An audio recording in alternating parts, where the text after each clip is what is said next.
안녕하세요. 오늘도 사연살롱을 찾아주셔서 감사합니다. 저는 서울 광북에 사는 60대 여성이에요. 여기에 올라오는 사연을 듣고 있으면 힘든 인생을 산 게 나 혼자는 아니라는 생각에 위로를 받게 돼요. 오늘은 제가 다른 분들에게 위로가 되길 바라며 제 얘기를 해볼게요. 저는 어릴 때 갑자기 부모님이 돌아가시고 언니와 함께 보육원에 갔어요. 운이 좋은 건지 어떤 건지 저와 언니는 얼마 안 돼서 캐나다로 입양을 가게 됐어요. 하지만 저는 1년도 안 돼 파양이 되어 한국으로 돌아왔죠. 너무 어릴 때라 그런지 캐나다에서 살던 건 하나도 생각이 안 나고 언니가 보냈던 편지들만 기억해요. 나중에 크면 꼭 저를 찾으러 오겠다는 내용이었어요. 저는 언니가 보고 싶을 때마다 편지를 보고 또 보며 하루하루 버텼어요. 그러다가 저도 어느 자식 없는 가정집에 입양이 되어 보육원을 떠났죠. 양부모님은 평범한 회사원과 주부였는데 아이가 없어서 고민하다가 저를 데려오게 됐다고 들었어요.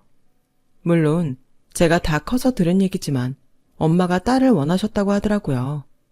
엄마 아빠는 저를 많이 배려하시고 아껴주셨어요. 무엇보다 제가 상처받을까봐 신경을 많이 쓰셨죠. 그런 영향을 받았는지 저는 자연히 아이들 교육에 관심을 갖게 되었고 고등학교 3학년 때 대학을 정하면서 아동학과에 가겠다고 했어요. 제 자랑이 아니라 저는 특별히 과외 같은 걸 하지 않아도 성적이 상위권이어서 담임 선생님은 제가 좀 더 취업이 잘 되는 과에 가기를 바라셨어요. 학부모 상담 때 엄마한테도 그런 얘기를 하셨나 보더라고요. 종이야, 나는 네가 좋아하고 제일 잘할 수 있는 걸 하는 게 중요한 것 같아. 근데 담임 선생님 얘기 들으니까 엄마가 너무 안이하게 생각한 게 아닌가 싶어. 네가 경쟁이 세나과도 충분히 들어갈 수 있다는데 그런데 가서 나중에 네가 하고 싶은 거 해도 괜찮지 않겠어?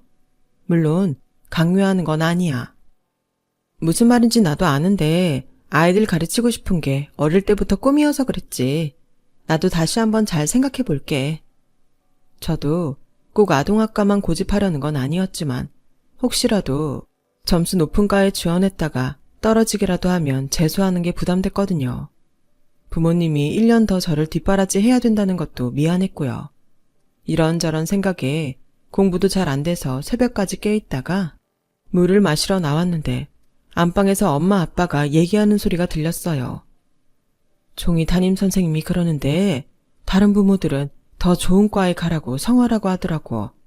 성적 안 돼도 좋은 데 갈 수 있는 방법 없냐고 물어보고 그런다는 거야. 그 얘기 들으니까 내가 종이한테 친부모만큼 못해주나 싶어서 어찌나 미안한지. 그러게 우리는 애가 스트레스 받을까봐 조심했던 건데 말이야. 저는 어쩐지 가슴이 찡하고 따뜻해졌어요.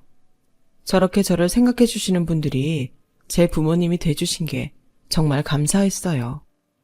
다음날 저는 학교에도 부모님에게도 더 좋은 과에 지원하겠다고 했고 전보다 더 잠을 쪼개서 자며 공부에 매진했어요.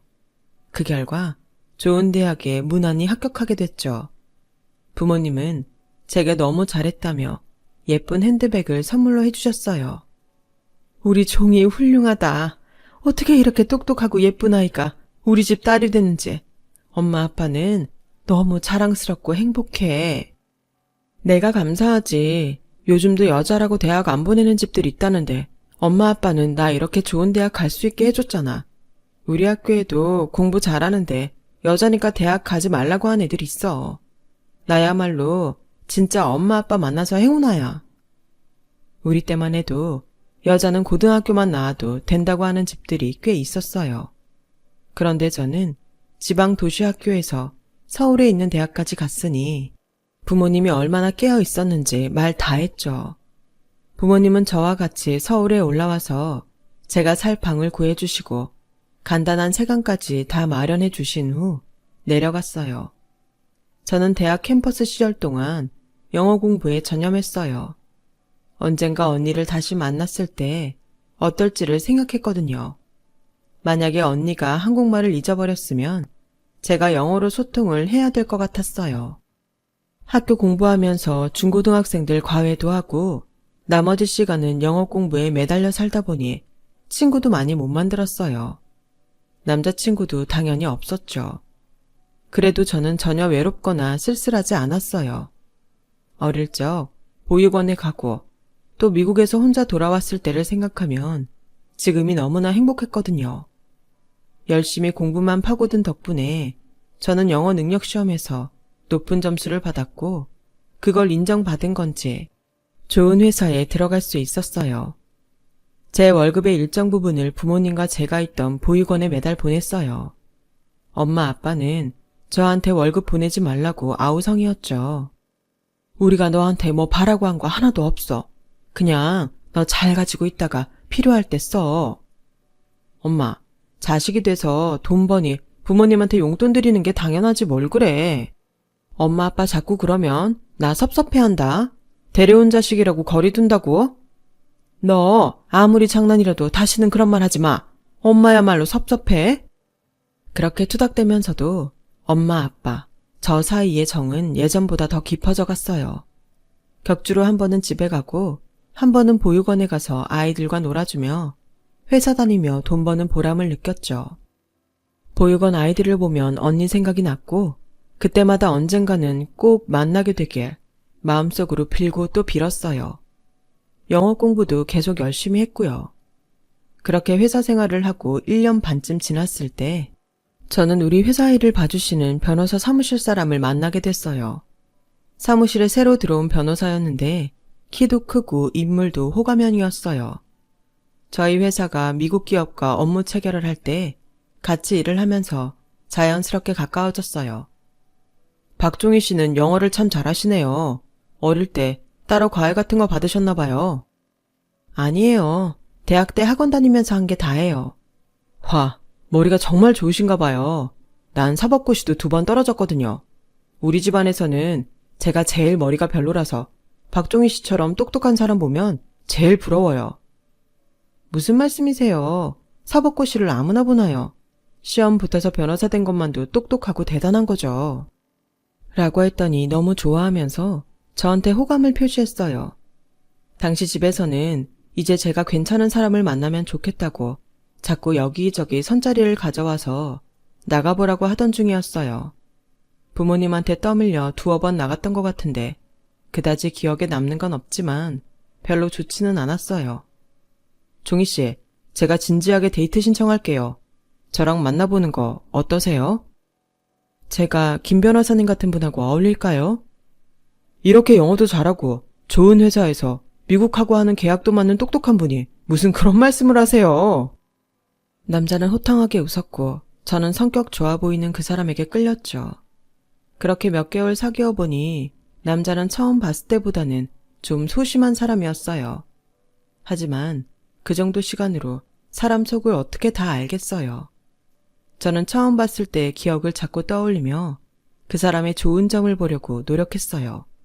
그런데도 남자는 만나자고 한 날 아무 연락 없이 안 나오거나 약속 시간에 늦는 일이 자꾸 늘어났고 저는 제가 마음에 안 들어서 그러나 보다 그렇게 생각하게 됐어요. 그러던 어느 날 저희 회사로 나이 지긋한 여자 2분이 찾아오셨어요. 처음에는 회사 1층에서 점심 먹으러 나가는 저를 위아래로 훑어보고 둘이 속닥속닥 거리더니 제가 밥을 먹고 오자 저를 따라 엘리베이터까지 오더라고요. 박종희 씨 맞아요? 여기 해외관리부에서 일하고? 맞네 언니. 저 명찰 보니까 이 아가씨 맞아. 당시 저희 회사는 사원들이 명찰을 가슴에 달았었는데 그걸 본 할머니가 옆에 분 옆구리를 쿡쿡 찌르며 또 수군거리는데 기분이 별로 좋지 않더라고요. 하지만 저는 뭐라고 하기도 전에 제가 있는 사무실층에 도착해서 내려야 했고 두 사람은 제가 안에 들어가는 걸 확인하고 돌아갔어요. 별일이 다 있다 싶었는데 그날 저녁에 만난 남자가 갑자기 엉뚱한 말을 하는 거였어요. 너 여자가 예쁘게 좀 하고 다녀. 옷이 그것밖에 없어? 맨날 입던 것만 빨아서 입으니 그 지경이지. 입술도 좀 빨간 거 바르고. 갑자기 왜 전에 안 하던 소리를 하고 그래? 내 옷이 뭐가 어때서? 오늘 엄마랑 이모가 너 보러 갔는데 너무 구질구질하다고 뭐라고 하잖아. 나랑 결혼할 여자라고 해서 되게 기대하고 갔는데 실망이 크셨나 보더라. 집에 돈이 없어도 여자들이 다 너처럼 그러고 다니지 않아. 나도 몇 번 말하려다 너 자존심 상할까봐 안 했는데 오늘은 해야겠다. 옷도 이쁜 거 좀 사고 꾸미고 다녀. 오늘 점심때 그 이상한 할머니들이 상호씨 어머니랑 이모님이었어? 아니, 어떻게 사전에 말도 없이 남이 일하는 데를 막 찾아와서 살피고 가? 그거 너무 예의에 어긋나는 거 아니야? 그리고 뭐? 내가 구질구질하다고? 그렇게 생각했으면 나랑 만나지를 마. 상호씨도 예쁜 여자 만나면 되잖아. 저는 그 사람과 사귀면서 처음으로 크게 화를 냈고 바로 그 자리에서 일어나 집으로 돌아와 버렸어요. 그 사람은 생전 화 안 내던 제가 그러니 당황했는지 집까지 쫓아왔어요. 야, 뭐 그렇게까지 성질을 내냐? 사람 무한하게. 어르신들이 궁금하니까 그럴 수도 있지. 그냥 좀 이해해라 네가. 그리고 오늘 말은 내가 좀 심한 것 같기도 하네. 그건 좀 미안했다. 그걸 사과라고 하는 거야 지금? 상호씨 이제 보니까 상대한테 어떻게 해야 되는지도 잘 모르는 사람이네. 그런 사람을 이제껏 만났다니 내가 참 한심하다. 한심? 말 다 했어 지금? 그래, 이렇게 나온다 이거지? 알았다. 아주 똑똑하다고 우냐우냐 했더니 사람 우습게 보내 진짜. 라며 돌아갔고 일주일 동안 강간무소식이었어요. 그러더니 전화해서 다시 만나자고 하더라고요. 그래도 내가 만나본 여자 중에서 너만큼 나 이해해주는 사람 없었어. 내가 너하고 결혼까지 생각하니까 엄마도 궁금해서 그런 거였구나. 네가 좀 이해해주면 안 돼? 저도 만나고 헤어지는 걸 쉽게 결정하는 성격이 아니었기 때문에 남자의 애매한 사과를 받아들였고 다시 만남을 이어갔어요. 그렇게 2달 정도 지났을 때 남자가 양쪽 집안 어른들하고 같이 식사를 하자고 하더라고요. 제가 인사도 가지 않았는데 그런 식사 자리부터 해도 되냐고 물었더니 자기네 부모님이 성격이 급해서 뭐든 빨리빨리 진행해야 한다고 하더라고요. 그래서 저도 엄마 아빠한테 조심스럽게 여쭤봤죠. 우리 종이가 드디어 제 짝을 만났나 보네. 아, 잘됐다 잘됐어. 라며 신이 나서 엄마가 박수를 치셨고 아빠도 그럼 그렇지. 우리 딸이 어떤 딸인데 어느 집에서 마다하겠어? 이렇게 좋은 짝 다 만나려고 기다린 거지. 하며 좋아하셨어요. 저는 썩 내키지는 않았지만 부모님이 너무 좋아하시니 식사 날짜를 잡자고 했죠. 그리고 날짜에 맞춰 지방에서 힘들게 오신 부모님을 모시고 약속 장소에 나갔어요. 남자 쪽은 오지 않아서 저희가 예약한 방에서 기다리고 있었죠. 30분이 지나자 남자와 그 어머니가 방에 들어오더군요. 제가 막 인사를 하려고 일어나는데 남자 어머니가 다짜고짜 제 뺨을 때리는 거였어요. 아니 이게 뭐하는 짓이에요? 남의 귀한 딸한테 손찌검이라뇨. 남의 귀한 딸? 이보세요 시골 아줌마. 내가 지금 전부 다 알아갖고 왔어. 대기 말한 그 귀한 딸이 보육원 출신이고 양녀라며. 이 총구석 인간들이 어디서 변호사한테 사기를 치려고 들어? 라며 남자 어머니는 엄마에게 삿대질을 하며 소리를 질렀어요. 제가 너무 어이가 없어서 남자를 보자 그 사람은 어떻게 이렇게 나를 감쪽같이 속일 수가 있어? 그렇게 변호사 아내짜리가 탐났어? 그러면서 아주 관심 없는 척 순수한 척 하고 말이야. 진짜 속물도 이런 속물이 없는 걸 몰랐네. 내가 아무리 엄마가 총것들 배운 거 없고 기본 없다 해도 박종이라는 인간만 보고 결혼한다고 했는데 이런 사기를 쳐? 사기를 치다니 자네야말로 말이 심하지 않나? 종이는 우리 딸이야. 소중한 내 딸이라고. 어디서 함부로 그런 말을 해? 라며 아빠가 일어나서 호통을 쳤어요. 그랬더니 이번에는 남자 어머니가 아빠 발을 꽉 밟으며 이런 천하에 베어먹지 못한 인간들이 어디 감히 변호사 사이를 갖겠다고 수작질이야. 야, 네가 뭔데 내 아들한테 반말이야. 우리 상호는 변호사야. 니네가 사기치려고 받아온 딸하고는 수준이 달라. 댁들 1억 있어. 전 재산이 1억이라도 돼? 정 그렇게 변호사 사위 얻고 싶으면 전 재산 털어서 하든가. 강남 아파트, 외제차, 1억 혼수 이거 할 수 있으면 해봐. 그래도 절대 안 받아줄 거지만. 하더니 아빠 얼굴에 물컵을 뿌리고 남자를 앞세워 나가는 거였어요. 저와 부모님은 너무 순식간에 벌어진 기막힌 일에 완전히 넋이 나갔고 밥도 먹지 못하고 간만 치룬 채 식당을 나와야 했어요. 남자는 저희 회사에도 제가 사기꾼이라고 소문을 냈더라고요.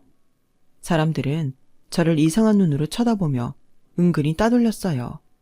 하지만 그런 일에 괴로워할 틈도 없이 아빠한테서 연락이 왔어요. 엄마가 심장마비로 갑자기 돌아가셨다는 거였어요. 그날 이후 엄마는 며칠 동안 밥도 못 드시고 잠도 제대로 못 주무시면서 제 걱정만 했는데 아빠가 일하고 집에 왔더니 엄마가 쓰러져 있었다더군요. 저는 바로 집으로 내려가 장례식 내내 펑펑 울기만 했어요. 아빠는 빈소에서 계속 잘 참으시더니 엄마를 묻을 때에는 소리내어 통곡하셨어요. 아빠, 미안해. 이게 다 나 때문이야. 미안해. 저는 그렇게 아빠를 끌어안고 울었고 아빠는 아니라며 고개만 저으셨죠. 장례식과 집안 정리가 다 끝나고 난 후에도 저는 서울로 가지 않았어요.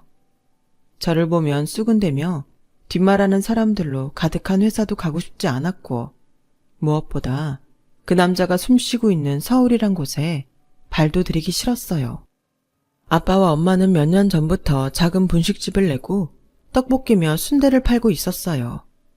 아빠가 회사에서 퇴직하고 나서 두 분이 함께 차리신 거였어요.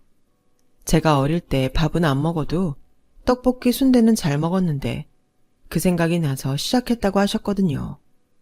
엄마가 요리 솜씨가 좋으셔서 가게는 곧잘 됐었어요. 아빠는 마음을 추스리시고 다시 가게를 열었고 저도 거기 나가서 일을 도왔어요. 엄마가 해주시던 떡볶이 냄새를 맡을 때 자꾸 눈물이 났지만 가게에 있으니 엄마와 함께 있는 것 같아 좋았거든요. 아빠는 제게 뭐라도 하라며 엄마가 들어놓았던 적금 통장을 주셨어요. 네가 월급 때마다 집에 보내온 돈이야. 우리 한 푼도 안 썼어. 엄마가 네 이름으로 들어놓은 거니까 네가 하고 싶은 거 해. 나 지금은 다른 거 하고 싶지 않아. 아빠한테 맡겨놓을게. 라며 계속 아빠 가게에서 일을 했어요. 그렇게 시간이 한 달, 두 달 흐르고 어느덧 1년이 훌쩍 지났어요. 그 사이 저는 떡볶이 양념 만드는 걸 배웠고 손도 빨라졌죠. 엄마가 돌아가시고 아빠가 아프신 날이 많아 분식집도 혼자 하는 날이 많았어요. 날이 추워지던 어느 날 뜻밖의 손님이 찾아왔어요. 저는 떡볶이와 오뎅 국물을 찾는 동네 아이들에게 음식을 갖다 주고 막 들어오는 그 손님을 쳐다보지도 않고 인사했어요. 어서 오세요. 뭐 드릴까요? 순영아, 순영이 맞지? 저는 제 어릴 때 이름을 듣고 너무 놀라서 고개를 돌렸어요. 거기에는 몰라보게 예뻐진 언니가 30이 넘은 어른이 돼서 서 있었어요. 언니, 내 언니 맞지? 그렇지? 맞아, 언니야. 네 언니 순정이. 너무 늦게 와서 미안해. 저는 떡볶이를 담다 말고 언니를 끌어안고 통곡을 했어요. 그리고 언니를 데리고 집으로 갔죠. 아빠, 언니야. 언니가 왔어. 정말 왔어. 나 찾으러 온다고 했잖아. 언니가 정말 약속을 지켰어. 아이고, 고마워라. 우리 종이가 언니가 보낸 편지를 아주 다를 때까지 맨날 보고 또 봤는데 언젠가 언니 만나서 쓴다고 영어도 열심히 했거든. 얘가 혹시나 안 오면 어쩌나 걱정했는데 이렇게 와줘서 너무너무 고마워. 무슨 말씀이세요? 저야말로 제 동생 이렇게 잘 키워주셔서 감사합니다. 언니는 울음을 터뜨리며 아빠에게 큰 절을 했고 아빠도 눈물을 닦으며 맞절을 하셨어요. 저희 집은 그날 엄마가 돌아가시고 처음으로 웃음소리가 들렸어요. 미국의 언니 부모님은 너무 어린 저를 어떻게 대할지 몰라 포기했던 거라고 하네요. 언니에게는 정말 잘해줬고 대학 갈 때까지 아낌없이 지원해 주셨다고 해요. 저는 엄마가 돌아가셨다는 얘기만 하고 그 남자와의 일은 일절 꺼내지 않았어요. 다시는 입에 올리기도 싫은 지우고 싶은 기억이었으니까요. 그리고 친언니인데도 20년 가까이 돼서 보니 그런 얘기하기가 창피했어요. 하룻밤을 저와 함께한 언니는 아침에 제 머리를 쓰다듬으며 말하더라고요. 언니 곧 남편하고 한국 들어올 거야. 그때 다시 올게. 조금만 기다려. 저는 알겠다고 했고 며칠 후 언니는 미국으로 돌아갔어요. 그리고 3개월 정도 지났을 때 언니가 남편과 함께 한국에 들어왔어요. 내일 잠깐 올라와. 형부가 여기에서 일을 하게 돼서 바로 내려가기가 어려울 것 같아. 잠깐 와서 인사하고 가. 그냥 나중에 형부 한가하실 때 그때 뵈면 안 될까? 분식집 비우기가 좀 그런데. 잠깐만 있다가 가. 형부가 꼭 보고 싶다고 해서 그래. 저는 차마 그 남자 때문에 서울 가기 싫다는 말을 끝까지 못했고 별 수 없이 언니와 형부를 만나러 서울로 갔어요. 형부는 저를 보더니 반가워하며 손을 잡았어요. 고등학교 때 미국으로 유학 가서 쭉 있었다는데 그래서 그런지 뭔가 우리나라 사람하고는 분위기가 많이 다르더라고요. 어릴 때부터 거기서 계속 살다가 온 언니도 그랬지만요. 형부는 저에게 비싼 레스토랑에서 점심을 사주시더니 같이 갈 곳이 있다며 저와 언니를 데리고 어디론가 갔어요. 저는 그 건물 앞에 내리자마자 너무 놀랐어요. 바로 그 남자가 일하는 변호사 사무실이 있는 곳이었거든요. 언니는 제 손을 꽉 잡더니 그 사무실로 들어갔고 거기 대표는 형부를 알아보고는 허리를 굽히며 공손히 인사했어요. 사장님이 갑자기 어쩐 일이세요? 라는데 언니는 대표 옆에 놀라서 서 있는 남자에게 가더니 뺨을 철썩 후려쳤어요. 네가 감히 내 동생하고 그 좋으신 분들을 모욕해? 아니, 왜 갑자기 남의 뺨을 때려요? 제가 언제 사모님 동생을 모욕해요? 우리 언니야. 라는 제 목소리에 짜증스럽게 뺨을 만지던 남자가 완전 얼어붙더군요. 그 사람은 우리 언니를 대충 알고 있던 눈치였어요. 대표님, 저희 회사 한국 지사 일은 다른 변호사 사무실에 맡기겠습니다. 저기 있는 김상호 변호사가 제 처자한테 함부로 하고 회사에도 루머를 퍼뜨려서 다니지도 못하게 만들었다네요. 변호사라는 직업을 가진 사람이 할 짓은 아닌 듯 합니다만. 라고 하자 대표 변호사는 얼굴이 새하얘져서 어쩔 줄 몰라 하더군요. 언니 형부는 미국에서 꽤 좋은 회사 임원이었고 이번에 한국 지사를 만들면서 사장으로 발령을 받았다고 하더라고요. 그러면서 변호사 사무실을 남자네 회사로 정했었는데 저와 남자 사이에 있었던 일을 듣고 다른 곳으로 바꾸기로 했던 거였어요. 형부와 언니는 일부러 저를 불러 제 앞에서 남자 망신을 주며 그 사실을 통보한 거였고요. 변호사 사무실은 한바탕 난리가 났고 남자는 어쩔 줄 몰라 하더군요. 그날 저녁 제가 집에 내려가기 전 남자는 자기 어머니를 데리고 언니와 제가 있는 곳으로 오더니 진짜 손이 발이 되도록 빌더라고요. 우리가 정말 실수했어요, 사모님. 총희씨, 미안해요. 어떻게 한 번만 선처해 주시면 안 될까요? 라고 남자 어머니가 사정하는데 제가 그 사람 발을 콱 밟았어요. 전에 아빠한테 했던 것처럼요. 왜요? 제가 보육원 출신이고 우리 엄마 아빠는 저 데리고 사기친다며요. 근데 그런 저희가 뭘 어떻게 선처해줘요? 총희씨, 내가 정말 미안했어. 내가 모자라서 그래. 할머니 인성은 바닥까지 다 봤으니까 마음에도 없는 말 하지 마세요. 라며 매몰차게 뿌리쳤고 두 사람은 계속 사정하다가 결국 그냥 돌아가더군요. 언니는 아빠를 설득해 시골집을 정리하고 저와 함께 서울에 오게 했어요. 그 후 저는 좋은 사람을 만나서 결혼을 하게 됐고 지금까지 아들, 딸 낳고 잘 살고 있답니다. 언니네도 한국에 아주 정착을 했고요. 잠시 젊은 시절에 시련이 있었지만 그 덕분에 저는 사람을 겉모습만 보지 않고 내면을 보려고 더 노력하게 된 것 같아요. 이렇게 나이가 들어서 언니와 함께 늙어가니 지금도 가끔 꿈을 꾸는 기분이에요. 제 얘기는 여기까지랍니다.